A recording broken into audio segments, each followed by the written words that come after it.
Bonjour, bonjour tout le monde. J'espère que vous allez bien. Je voulais faire une rapide vidéo sur la prochaine pleine lune, soit super lune. Pourquoi en fait, bon, qui se passera dans le signe du Verseau.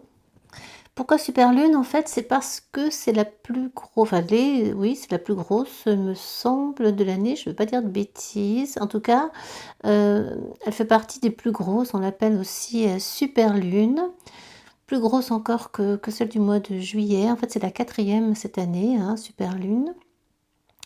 Ce qui veut dire qu'en fait là, la lune se trouve au périgée, c'est-à-dire au plus près de son orbite, la Terre, soit à une distance d'à peu près 356 500 km.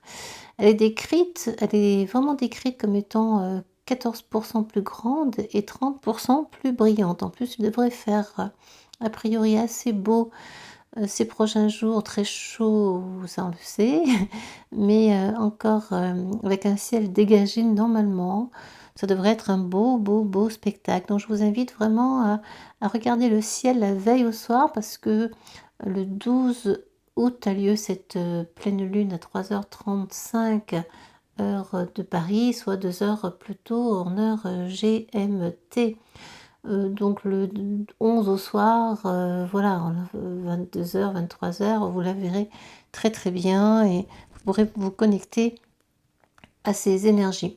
Donc c'est une pleine lune puissante, hein, très puissante qui peut nous toucher, nous, comme beaucoup de super lunes en ce moment, comme beaucoup d'énergie assez forte, assez feu ces dernières semaines. Je ne sais pas si vous le ressentez, il y a à la fois cette grande énergie et le fait d'être peut-être fatigué, de ressentir le besoin de ne pas faire grand-chose. Je ne sais pas si c'est le cas pour vous, en tout cas, voilà, dites-le moi si vous partagez cela. Les nuits peuvent être difficiles également, il peut y avoir, bon déjà la chaleur n'aide pas, mais il y a le fait aussi que ce sont des énergies puissantes, hein. Nous sommes, le jour où j'enregistre cette, vidéo, on est le 8/8, 8/8 2022, 8/8/6 sont des nombres, c'est un portail énergétique, ce sont des nombres très forts. Donc effectivement, on peut être, assez, bousculé en ce moment par rapport aux énergies très, bouillonnantes, très feu qui sommeille en nous, d'autant que nous avons sur le jour de cette pleine lune une configuration importante, 22, deux carrés en T, c'est fort en énergie, ce sont des obstacles, des tensions, il peut y avoir des imprévus, notamment donc ces carrés en T se forment entre Uranus, la conjonction hein, Uranus, nœud lunaire et même Mars, même s'il s'éloigne un petit peu, qui est en carré avec le Soleil d'un côté, qui est en carré avec la Lune et Saturne de l'autre. Hem et de l'autre côté, nous avons le nœud sud, hein, opposé donc au nœud nord. Le nœud sud, c'est l'héritage, hein, notre héritage. Le nœud nord, je rappelle, c'est l'évolution de tout un chacun. Et donc, ce nœud lunaire, sud, qui est en face du nœud lunaire, nord, forme un carré également avec le Soleil et avec, la Lune et Saturne, pardon. Sachant que la Lune et Saturne sont conjointes là, hein, lors de cette pleine Lune. Donc on peut se sentir à la fois, freiné et à la fois, on peut ressentir l'envie d'avancer, comme je le disais, de faire plein de choses et en même temps on n'y arrive pas. Ça peut stagner pas mal, cette énergie, de contraire, hein, assez opposée peut, nous agacer, entraîner de la colère, aussi, hein. D'autant que là, c'est avec cette pleine lune, ce qui a été initié en nouvelle lune va être mis en lumière, hein, va être vraiment mis en avant et d'autant plus avec cette super lune. Donc cette conjonction, nœud lunaire nord Uranus-Mars déjà secoue pas mal et on retrouve le fameux carré d'Uranus-Saturne qui a commencé, je rappelle, en 2020 et qui a été, quand même pas la cause, mais on va pas dire ça comme ça, mais du moins qui a engendré, de grosses transformations dans notre civilisation parce que, est arrivée, la crise sanitaire, le covid et cetera, le confinement et tout ce qui a trait à tout cela. Et donc ce carré s'était éloigné mais va se reformer parce que les planètes bougent, enfin du moins la Terre bouge et les planètes ne bougent elles sont toujours dans le même sens, mais comme la Terre n'est pas forcément tout à fait ronde, et à un moment donné, il peut y avoir une espèce de décélération. C'est comme si lorsque vous doublez une voiture, vous avez l'impression que la voiture recule. Donc c'est exactement le même principe. Donc là, on reforme ce carré puisque Saturne est rétrograde et bien sûr, Uranus le sera aussi d'ici quelques temps. Donc vous voyez que comme il y a ces mouvements terriens, eh bien cela entraîne des mouvements, forcément des aspects entre planètes plus ou moins tendus. Donc ce sera la dernière fois que ce carré se formera entre Uranus et Saturne. Donc Uranus apporte le changement, le progrès, le côté moderne, électrique aussi. C'est un côté très imprévu aussi avec Uranus. On peut s'attendre à tout en fait, hein, tout peut arriver.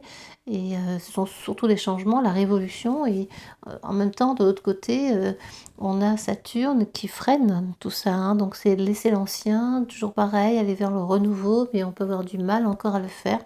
Et Saturne rétrograde nous invite à une grande réflexion avant d'aller vraiment vers ce changement profond des prochains mois, voire prochaines années. Et donc ce carré, cet ancien carré Uranus-Saturne se reformera. Je pense, je n'ai pas vérifié de manière exacte, mais enfin il est en train de se former déjà, on peut déjà en ressentir les effets. Il sera exact vers octobre ou novembre, je crois, hein, à vérifier. Je referai certainement des vidéos sur le sujet quand ce sera le moment. Donc beaucoup de tensions qui réapparaissent et aussi cette opposition entre le nœud nord et le nœud sud qui vient aussi activer tout cela. Comment est-ce que je change? Comment est-ce que j'évolue? Qu'est-ce que je fais de l'ancien, de mon héritage? Comment est-ce que je parviens à modifier les choses dans ma vie? Comment je parviens à, à évoluer? Comment est-ce que je parviens à lâcher cela qui n'est plus, qui ne convient plus pour aller vers cette évolution du nœud nord qui nous appelle vraiment à l'évolution, surtout conjoint, euh, conjoint à Uranus qui vraiment bouscule et vient nous apporter beaucoup d'énergie. Et avec Mars pas loin, ça n'aide pas. Il peut y avoir quelque chose d'assez guerrier, d'assez violent même au fond de soi, ou de colérique, hein. Les colères peuvent surgir, ressurgir, ou ça peut être des colères plus, comment dire, plus profondes et qui émergent tranquillement et qui, à un moment donné, vont sortir, vont s'exprimer, hein, ça va être nécessaire. Ouais, donc beaucoup de mouvements, beaucoup de tensions à venir, lors de cette, prochaine, pleine lune. Ça va durer quelque temps, hein, parce que ce trio, Uranus lunaire, Mars va encore durer quelques jours, mais bon, Mars va s'éloigner, donc ce sera légèrement plus léger. Et on met vraiment en lumière là, énormément ces freins, ces entraves que l'on peut ressentir, ces obstacles, le fait de ne pas parvenir à avancer, à cheminer. Et on se sent freiné en fait par des énergies assez contraires. Tout est très contrasté. Nous avons également Pluton qui est opposé à Vénus. Ça, c'est un aspect important, d'autant que Pluton est toujours rétrograde. Il y a vraiment une interrogation par rapport à la relation amoureuse, par rapport à la manière dont vous voulez approfondir vos relations, comment est-ce que vous voulez les transformer. Il y a une transformation, cette notion de transformation profonde, hein, avec Pluton, qui vient vous interroger sur vos vieux schémas, vos vieilles histoires, sur la manière dont vous vous sabotez parfois, comment est-ce que vous aimez l'autre aussi. Une grande interrogation se met en route ici. Et cette interrogation sommeille depuis quelque temps déjà, mais est réactivée ici par cette opposition entre Pluton et Vénus. Cela peut être aussi la fin d'une histoire, hein, ou une histoire qui se transforme, ou la fin d'une histoire tout simplement. Une histoire d'amour qui a duré ou qui est ancienne, ou une vieille histoire qui revient à la surface, que vous avez du mal à gérer, qui vient vous rappeler de vieux schémas. Il y a énormément cette notion de transformation avec Pluton, de fait de se réformer, de changer, d'aller chercher dans son subconscient ce qui pêche, ce qui vous amène à refaire les mêmes choses, à ressasser ou à refaire les mêmes erreurs dans vos histoires. Nous avons, bon alors, ce qui est important aussi, c'est que Jupiter ne forme pas d'aspect particulier. Ici, il est un peu tout seul, pas tout seul, mais bon, il continue sa lancée en bélier. Donc il y a beaucoup de feu, encore une fois, hein. On est vraiment dans des éléments très très feu, d'autant que le soleil opposé à la lune, donc pour cette pleine lune, se trouve chez lui, là, hein, dans le signe du lion, qui est un signe de feu également. Donc on est beaucoup dans le feu. C'est pour ça qu'il y a aussi eu tellement d'incendies, et qu'il y en aura peut-être encore, et qu'il y a cette chaleur qui est presque qui est même excessive, hein, qui vient presque nous irriter plutôt qu'elle ne nous fait du bien. On est dans l'excès de feu, dans l'excès de chaud, dans l'excès de degrés là, hein, en fait, hein. Et donc ce Jupiter est tout seul, il va tranquillement continuer son mode rétrograde. La planète est placée rétrograde il y a quelque temps, et elle va continuer pendant quelques mois. Donc il y a une réflexion, je l'avais dit, hein, sur des dossiers qu'on a initiés, sur l'entrepreneuriat, sur le fait de peut-être revoir sa direction, ou ses directions, ou ses objectifs, ou ses projets. Nous avons aussi Mercure qui est tout seul. Mercure est tout seul dans le signe de la Vierge, et là la planète est chez elle ici, donc on est beaucoup dans l'interrogation, puis il y avoir beaucoup de mental qui intervient, qui se fait des histoires, qui se parle à lui-même, en plus dans la maison 3, donc on est vraiment dedans, hein, là, plus, on peut se raconter des tas de choses, et qui n'est pas forcément réel, vrai, concret, qui est lié à vos pensées, en fait, à nos pensées, à notre mental, à ce que l'on fabrique tout seul. Et Mercure en Vierge a tendance à pinailler beaucoup, à aller chercher les détails, à batailler sur ceci ou sur cela, sur des détails très pragmatiques, très concrets, mais qui finalement ne font pas avancer les choses. Et on peut se sentir un peu piégé dans ce mental qui est envahissant. Voilà, donc moi je vais pas trop en dire plus pour le moment, si ce n'est que voilà, on ressent certainement, vous ressentez peut-être toutes ces tensions, ces obstacles, et ça va se s'amplifier ces prochains jours jusqu'à la pleine lune. Ensuite, progressivement, on va aller, je pense, alors j'ai pas vérifié trop dans les prochains jours, mais au fur et à mesure, oui, ça bouge un petit peu. La lune va s'opposer ensuite autour du 14 août, va s'opposer à Mercure.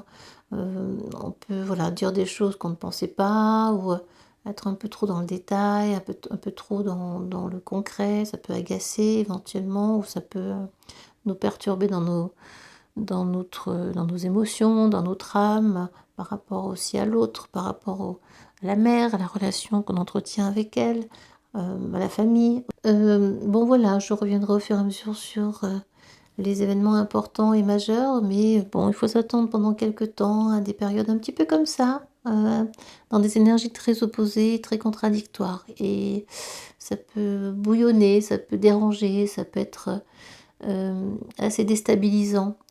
En tout cas, bon, faites au mieux, faisons au mieux. Je me mets dedans aussi parce que je pense qu'on est plus ou moins tous touchés, plus ou moins, hein, j'entends, hein, toujours pareil, hein. Nous ne sommes pas tous égaux. En tout cas, je vous souhaite plein de belles choses. Passez une belle super lune. Regardez-la, faites un rituel de nettoyage, ça peut être intéressant, avec de la sauge, avec du palo santo, par exemple.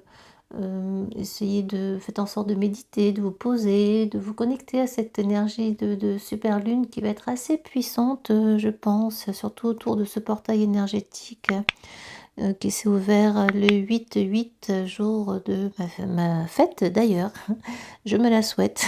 En tout cas, prenez bien soin de vous, et à très bientôt les amis. Bye bye.